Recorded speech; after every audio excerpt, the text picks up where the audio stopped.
Bom, vamos falar da festa aí, da comemoração dos 40 anos do Partido dos Trabalhadores, foi comemorada nesse final de semana, com a presença de vários quadros ali históricos, mas de alguma maneira também esvaziado.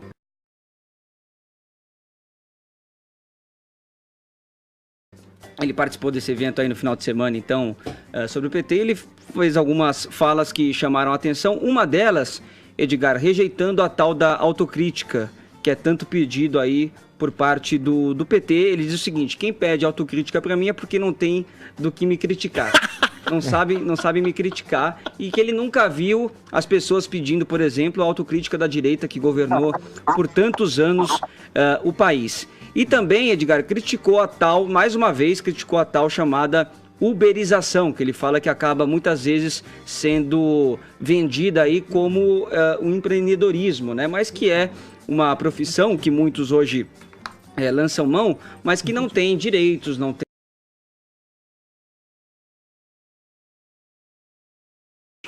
Tem um ponto aí ou não? É execrável de qualquer execrável de todos os pontos possibilidade de entendimento comum aí nessa questão. Não, eu acho um ponto. Eu acho que a questão da uberização é um ponto, no seguinte sentido, dele dizer que existe um problema com esses empregos, que são empregos informais, numa situação de precariedade, e muitos desses empregos as pessoas acabam escolhendo porque não tem opção. Então, por exemplo, eu conheço aquele velho caso do engenheiro que roda Uber.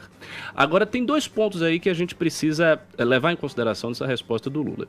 Primeiro, porque, assim, são empregos. Então, querendo ou não, é uma possibilidade que o sujeito tem de não passar fome, de não estar numa situação que poderia ser pior ainda. Então, isso tem que ser considerado, é um emprego honesto e tal. Só que tem um segundo ponto que é mais importante. A crise econômica do desemprego massivo no Brasil foi deixado por Dilma Rousseff. Sim. E assim, todas as estatísticas, todos os gráficos, todas as informações relacionadas a isso apontam que essa crise aconteceu no governo de Dilma Rousseff. E assim, quando a gente olha, por exemplo, agora, os dados do emprego, né, que saiu recentemente, os 644 mil novos empregos que o CAGED apontou, a gente vê que já está havendo uma recuperação do emprego. E esta recuperação não é sob o governo do PT. Então, sob o governo, sob o segundo mandato de Dilma Rousseff, o desemprego apareceu de forma sistêmica e agora você está tendo uma recuperação. Do emprego. E isso o Lula não fala. Precisa ver o que é carteira assinada e o que é informalidade aí também, né? Mas fica parecendo que o governo do PT legou uma situação excelente e que aí a direita é uma espécie de amnésia seletiva. Falta a tal da autocrítica nesse sentido. Não, falta autocrítica de perceber que ele é o maior ladrão da história da República Brasileira, o maior chefe de corrupção da história. Agora, em relação à uberização, eu acho engraçado, acho hipócrita, né?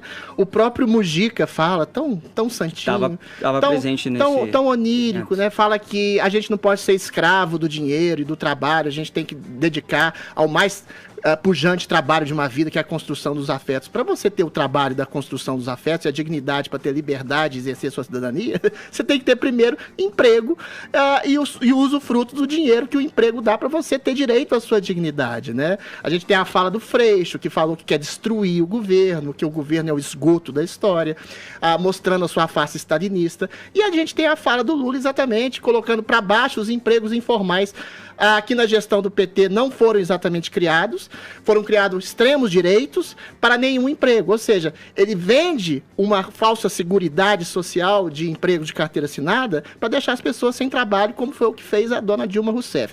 Em relação à autocrítica do PT e do Lula, isso é querer pedir de Narciso, que se afoga no próprio lago, na própria imagem, algum tipo de coisa que ele jamais dará. Eu acho que as falas do Lula são desprovidas de qualquer tipo de embasamento teórico, são completamente ridículas. O que é impressionante é exatamente como ele, Lula, com a sua psicopatia política, consegue desnudar a psicopatia política de outros. Como o próprio Mujica, falando essa frase absolutamente abstrata sobre afeto e sobre trabalho, essa justificativa socialista, que não quer dizer coisa alguma, e desnuda o próprio Marcelo Freixo, colocando a sua sanha autoritária e destrutiva e seu discurso de ódio, naquela aparência tão suave que ele tem, né, do Stalin que habita qualquer socialista de carteirinha. Mas eu só gostaria de puxar essa fala do Adriles, porque tem 2 aspectos aí importantes. Primeiro, o Lula, né, desse evento aí com o PT é muito diferente do Lula que saiu da prisão e começou a dar entrevistas num sentido de caminho mais ao centro. Sim. Ou seja, no começo ele se manifesta, ele dá algumas entrevistas, até numa tentativa, né, no que pareceu uma tentativa, de tomar um possível eleitorado do Luciano Huck, e aí ele dá umas declarações um pouco mais calmas, até chegou, inclusive, a elogiar o Bolsonaro no tratamento em relação à Rede Globo e fez ali uma série Isso agora de recentemente.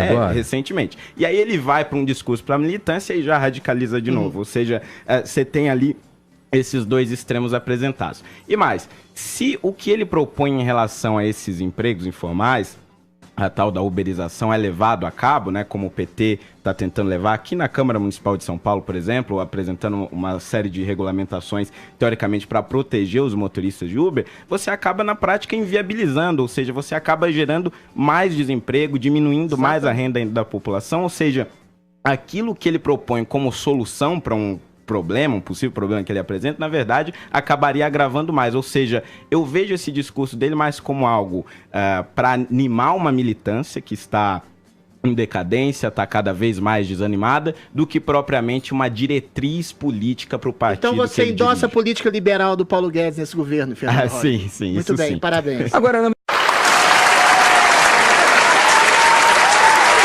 vem cá, mas assim, só para...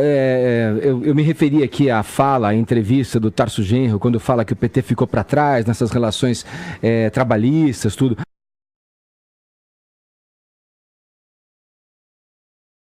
Então qual é o argumento de vocês, liberais, para que a gente saia disso? É só valorizar a figura do empresário? Que, o empresário dá emprego, ele precisa ter menos taxas, menos impostos, e o trabalhador tem que trabalhar porque ele quer trabalhar. Só que ele fica trabalhando, aí eu entro um pouco, Adriles, para você, poeta, que às vezes eu discuto um pouco a sua sensibilidade, na fala do Mujica. Claro que é uma fala idílica até, sonhadora. Só que é o seguinte, é uma verdade. Você que está ouvindo aí a gente, quantos de vocês que estão nos vendo e nos ouvindo estão aí trabalhando para pagar conta? E vida não é só isso. Mas todo mundo paga a conta. Isso. A questão é, se você não paga a conta, mas faz o resto. Se você não paga as contas, você não tem jeito de fazer o resto, Edgar. Se você não tem emprego, se você não tem trabalho, se você não tem dinheiro, você não faz nada. Mas essa é uma visão. Você não exerce nem liberdade, nem cidadania. Você pode melhorar as condições de trabalho com a política estatal que aprimora exatamente essa economia liberal, mas você também pode prescindir de um patrão para estabelecer uma economia de crescimento liberal e que fornece aos empreendedores, eu falo padeiro, sorveteiro, não é mega empresário, que possam disponibilizar o seu dinheiro para pagar e o seu trabalho, a sua força de trabalho que oferece para as pessoas que querem trabalhar. Vamos ouvir o Holiday, porque eu não estou demonizando o empresário. Sei. Eu só tô falando que sempre quem paga a conta é a parte mais fraca, é a ponta ali.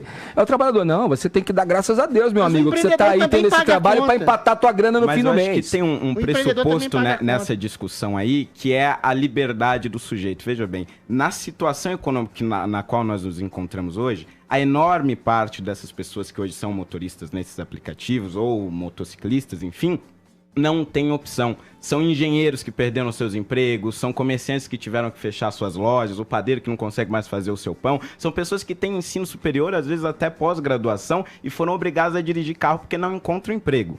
Então, se a nossa economia começa a liberar, ou seja, nós conseguimos a receber investimentos internos, novas companhias abrem, outras empresas começam a surgir, essas pessoas começam a recuperar os seus empregos nas áreas onde elas foram formadas, para aquilo que elas querem fazer, evidentemente que esse número de motoristas vai acabar diminuindo. E o que vai acontecer? As pessoas vão passar a ter escolha. Ela vai escolher o que vale mais a pena. Eu continuar trabalhando nesse aplicativo ou eu ainda não é. Emprego? Ainda não é uma escolha. Porque a gente está num sinal de... Mas a solução é mais empreendedorismo, não é? Exatamente. É mais capitalismo, não é menos. Enquanto nós tivermos liberdade econômica, uma legislação que restringe os investimentos, restringe a formação da iniciativa privada, restringe o crescimento, e restringe a geração de riqueza, essas pessoas vão, de certa forma, acabar sendo obrigadas a trabalhar nessa situação. Agora, se elas têm essa escolha, se existem diversas escolhas por conta do liberalismo econômico, evidentemente que a empresa